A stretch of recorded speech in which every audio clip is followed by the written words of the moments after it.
కష్టపడ్డం, తెలంగాణ తెచ్చుకున్నాం. కానీ మనం కలలు కన్న తెలంగాణ వచ్చి 12 ఏళ్ళైనా ఇంకా కూడా మనకు రాలేదు. ఏమేం కలలతో తెలంగాణ తెచ్చుకున్నామో ఆ కలలన్నీ ఇంకా నిజం కాలేదు.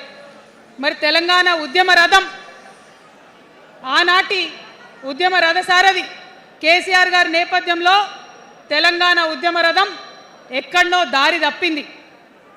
తెలంగాణ ప్రజల ఆర్తిని అది అర్థం చేసుకోలేకపోయింది. డెఫినెట్గా సామాజిక తెలంగాణ రథచక్రం అనేది విరిగి ముక్కలైపోయింది. ఒక కొత్త రాష్ట్రం వచ్చిన తర్వాత ఏ తరహా అయితే పని జరగాలో, ఏ తరహా అయితే పనులు ప్రారంభించుకోవాలో అవి జరగలేదని చెప్పడానికి ఒక ఇంత బాధపడతా ఉన్నాను. ఆనాడు ఏమనుకున్నాం, తెలంగాణ రాష్ట్రం వస్తే మనందరి బానిస సంఖ్యలు పోతాయి అనుకున్నాం. కానీ రైతులకు బేడీలు పడ్డాయి, ఇసుక దందా మీద ప్రేమతోని నేరెళ్ళల దళితులకు దెబ్బలు పడ్డాయి, చావులైనాయి. ఒకరిద్దరు కలిసి మాట్లాడుకోవాలంటే ఎవరి ఫోన్ ఎక్కడ మానిటర్ చేస్తుండ్రో అని భయం, వ్యక్తిగత స్వేచ్ఛ లేదు. దారుణమైనటువంటి నిఘా నీడలో తెలంగాణ అంతా కూడా బతికింది. ఇది వాస్తవం. మనం అనుకున్న కలల తెలంగాణ రాలేదన్నది ముమ్మాటికి వాస్తవం.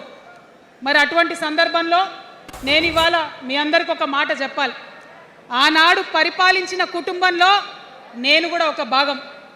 ఆనాడు పరిపాలించిన కుటుంబంలో ఒక భాగమైనందుకు కొన్ని విషయాలకు నేను సిగ్గుపడతా ఉన్నాను.